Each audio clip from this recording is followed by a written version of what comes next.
What's going on, guys? Alex here with 814 EDC, and today I'm ready to do my full review on a knife that I think is quite possibly the best USA made bang for your buck value on the market today, the Kershaw Bel-Air. Now, this is a knife that came in via the Lefty passaround group as part of a duo. You have the Bel-Air, and you also have the Launch 19. You guys will see my Launch 19 review video next up on the channel in a couple days from now. But I'm posting this on Friday, so happy Friday. Welcome to the weekend, you guys. I hope you guys had a great work week, and I'm ready for the weekend, just like you guys are probably. So, yeah, the Bel-Air, where do I even begin, guys? This thing is a relatively new knife. It just released in the beginning of January. It was one of the new releases for 2024 for Kershaw, and it is just fantastic. I have kind of fallen in love with this knife. It does everything well, and there's no really, no issues with this knife. I'm not going to go out and say it is the perfect EDC knife, but there's not many things that you can really complain about with this. And I think it's going to score very, very highly on my scoring system here for my review of it. Before I give you guys stats and everything like that, this is the only version of the Bel-Air available right now. However, I am almost guaranteed, I would put money down that Kershaw is going to see the success that this had, and they're going to make, sprint runs. They're going to make more versions of it, probably new materials. But honestly, I love this version right here. I'm glad, that this is the only version out right now because I love it. I really do. Materials, blade length, blade, shape, the aluminum that's on here, everything just goes into it super, super well. So I'm going to leave a link to it in the description down below to Knife Center. That's where I found you can find it for cheap, or not for cheap, but the cheapest. For some reason, when I looked on Blade HQ, it was on there for, I think, 165 bucks. But on Knife Center, it's $149.95. So you save 15 bucks by just going to a different website, which I'm not really aware or sure why, where the price differences are coming in, because normally you don't have that when you have like a nationally made knife like this. Whenever it goes out to retailers, it's all set for the same price. So I found that for, a little bit weird, but it is in stock right now on Knife Center. Again, link will be in the description down below if you guys are interested in checking it out. I highly suggest you do. But yeah, so this is the USA made Bel-Air. I had no idea Kershaw was going to make this. I saw, I think Kevin over Lefty DC, which is where this came from, was the first one that I really heard talk about it, because he got one in, I believe, a month or so before the release happened to test it, to get some videos ready for when the release dropped. He could push them out right away and get, some hype around it. He got some hype around it. But, so yeah, we'll give some specs here. So blade length is 3 inches, closed length of 4.2 inches. Overall length, 7.20 inches, coming in with Magna Cut. Right there, USA made, Magna Cut right there. They're calling this a drop point, but to me, I see a little bit of a sheep's foot, but it comes down to a really nice tip, really thin behind the edge. Blade stock is very, very thin too. This is a great slicing blade. Comes with a black wash, which is a great working material. The handle material is, like I said, aluminum, but they are calling it bright nickel Cerakoted 6061 T6 aluminum. I think Kevin called it like a champagne finish. That's what it reminds me of as well. But bright nickel, champagne, sort of light bronze, whatever you want to call it. I really like the way that is done. Comes with a loop over style deep carry clip that is reversible, which of course you're going to have, necessity when you have an ambi lock like this, with their Duralock. I wish they didn't put Kershaw on the pot clip. I really am not a big fan of branding on pot clips. You guys know that.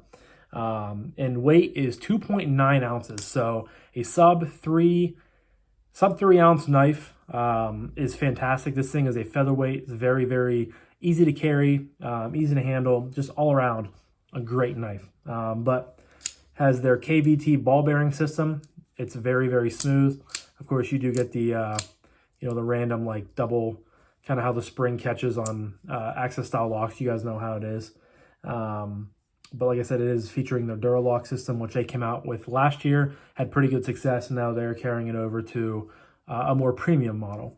But yeah, so as far as materials go, Magna Cut blade, beautiful aluminum scales, a beautiful drop point, sheep's foot style blade, very, very thin, very comfortable. Loop over style deep carry clip that goes, past the butt end of the knife. Easy 5, guys.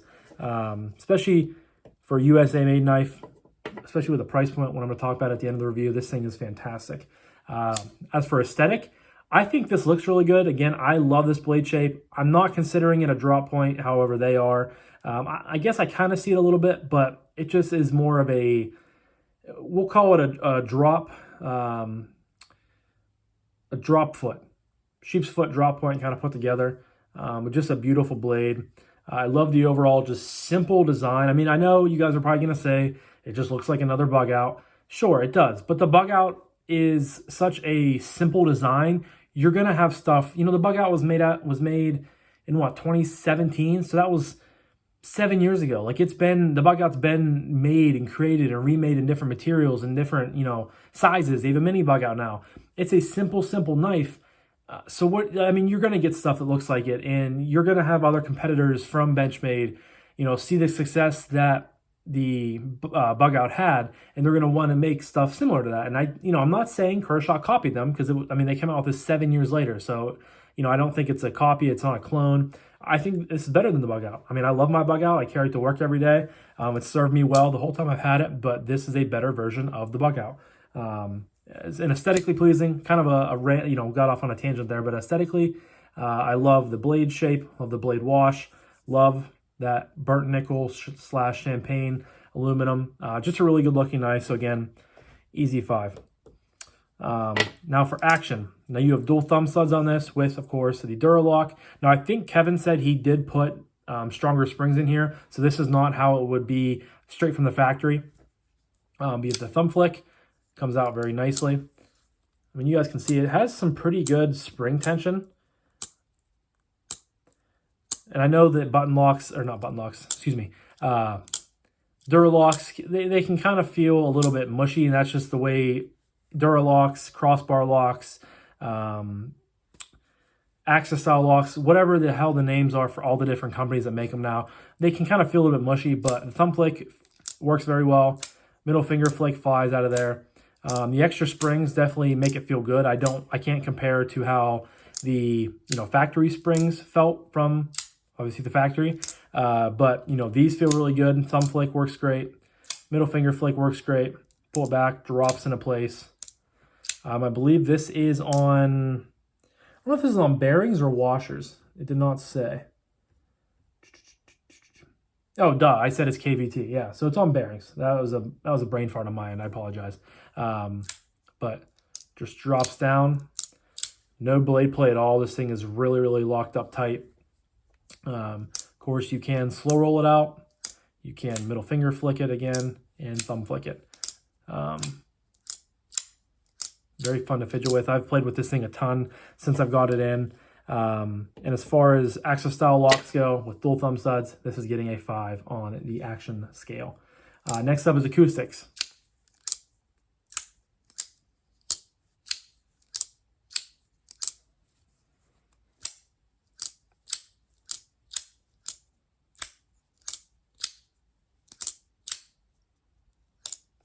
It sounds good. I'm not going to say it's great. Aluminum's not exactly the most. You really want titanium if you're looking for those high-pitched tings when you're talking about acoustics with your knife. But it does sound good.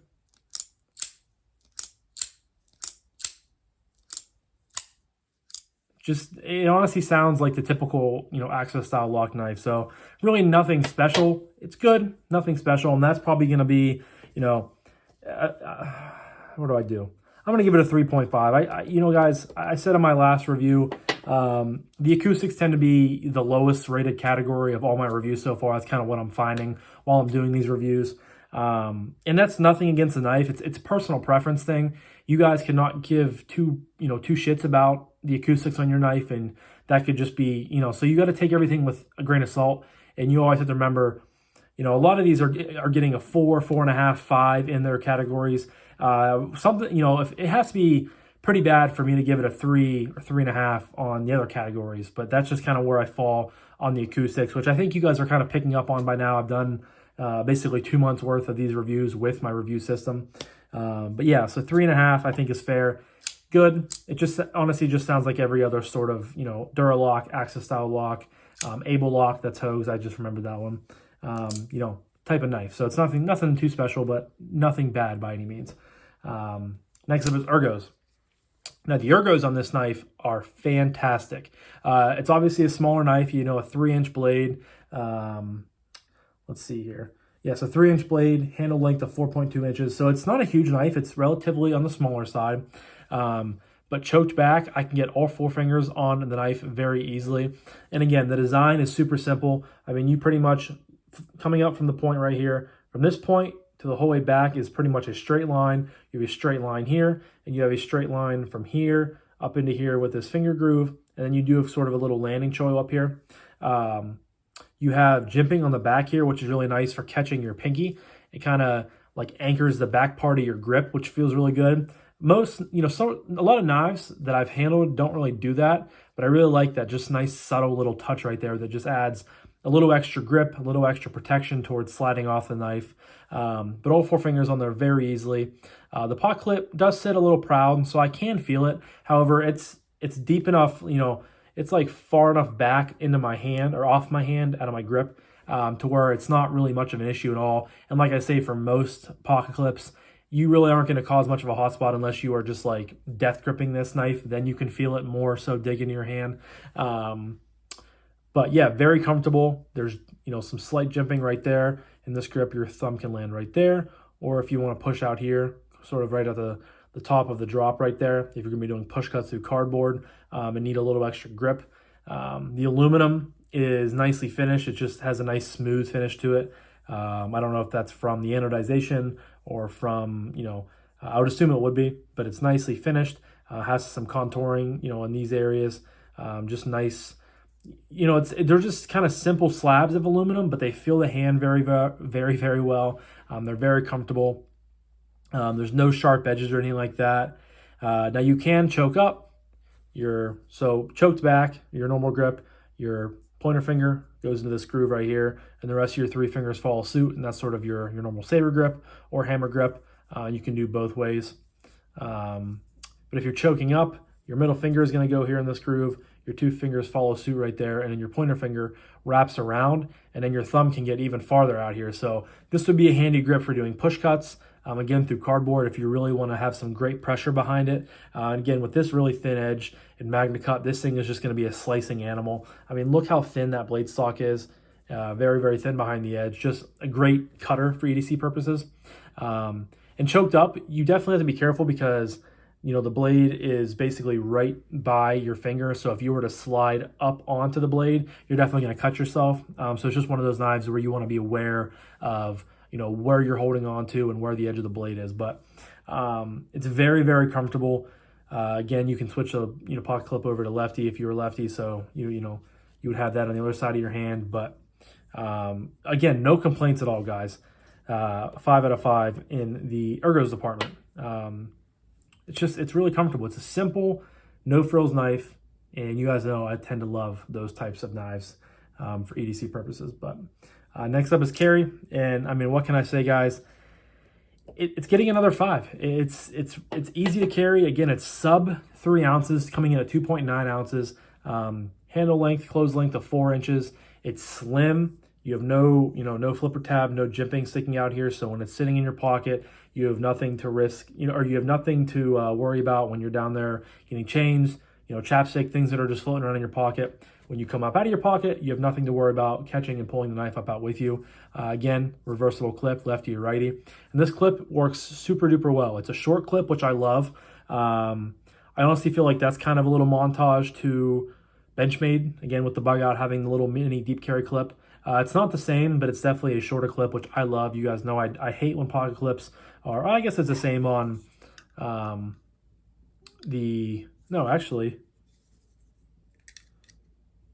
it's about the same, but I think the pocket clip on the Launch 19 is just a tad bit shorter.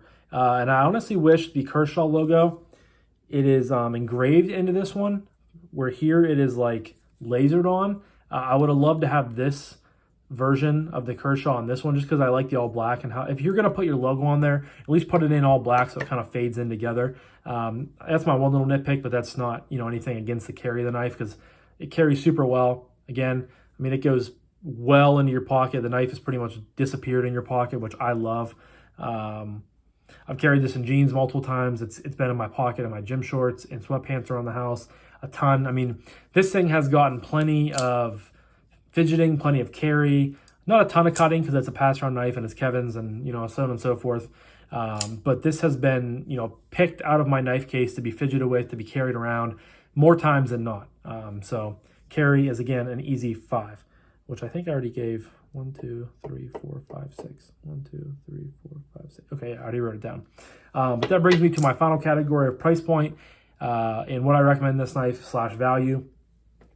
Guys, you guys probably already know the price because, this has been out for a little bit of time. But if you don't know, you get MagnaCut, a beautiful, thin, slicey blade, really cool champagne / nickel coated aluminum, deep carry clip, great action, great ergos, USA made for $149. I don't know how you can beat that. I mean, I think that this personally blows Benchmade out of the water. If Benchmade came out with a MagnaCut knife with aluminum scales, you would have to spend $300 for it. You guys all know the Benchmade, the butterfly tax. I like Benchmade. I have the bug out. I've had a few of their other models, and I like getting to check out some of their new stuff. But I just think they're severely overpriced for what they are. I mean, the standard bug out, I have an S30V bug out. I have the Ranger Green scales. That was like a $130, $140 knife back when I got it 5 years ago or whatever it was. I think it's now like $180, $190 for Grivery and S30V. I mean, why would you buy that when you can get aluminum and MagnaCut for $40 cheaper, $30 cheaper? And they're both made in the USA, but I don't know how you can say that this is how this isn't a good value. Before this, I think my personal opinion, the best American-made value was probably TRM is up there. 3 Rivers Manufacturing, they produce really, really good stuff for, right around that $200 range for like their Neutron 2s and their Atoms. Probably a little bit more, but they're right around that range. You can get the American Blade Works Model 1, like the one I have in Wharncliffe. You can get the Model 1 Wharncliffe, Model 1 standard drop point for like $200. I always thought that was probably one of the best American-made values. But honestly, I can't think of anything that really beats this right now on the market today. And come December, when I go through my list and I rank and I see where these ones were higher, or see, the knife of the years, the budget knife of the years, good values, I think this is going to stand up for not just this year, but for many years to come. So for $149, $150 basically. And if you can find it on a website that gives you discount codes, I don't think it's on White Mountain Knives. You can get it for even cheaper. But, I mean, just a fantastic value, and I can't recommend this a knife. I really had no qualms, no intentions of purchasing this before I got it in, but I know for a fact that I'm going to miss this knife, and I'm really considering pulling the trigger on getting one, just because it's a fantastic knife to have in your collection. It's, again, no frills, simple, but it does everything you want it to do super, super well. And it's fidgety. It's easy to carry. Just a good knife. Good knife. So let me count this up real quick. But 1, 2, 3, 4. Yeah, so 6 categories got 5s.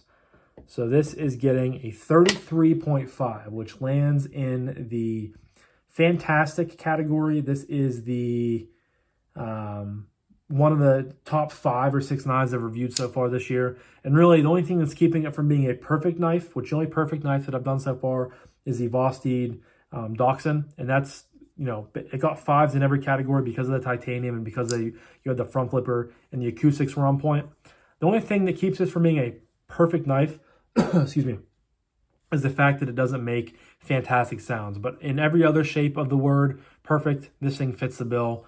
And I can't, give it enough props. I can't give Kershaw enough props.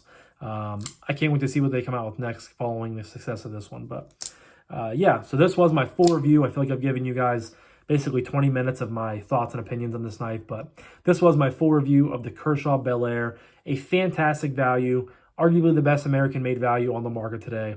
Huge shout out to Kevin over Lefty DC for allowing us to check this out. One of my favorite knives of the year so far. Yeah, let me know down below. Did you guys pick up a Bel-Air? Are you wanting to pick one up? Did you not pick one up? You guys know. I'd love to hear what you guys have to say. But yeah, so I'm going to wrap this up now. But thank you guys again so much for watching. Excuse me. Voice is getting scratchy. Thank you guys again so much for watching. I greatly appreciate each and every single one of you guys. I hope you have a fantastic rest of your morning, evening, day, night, weekend, everything. And I'll talk to you guys in the next time.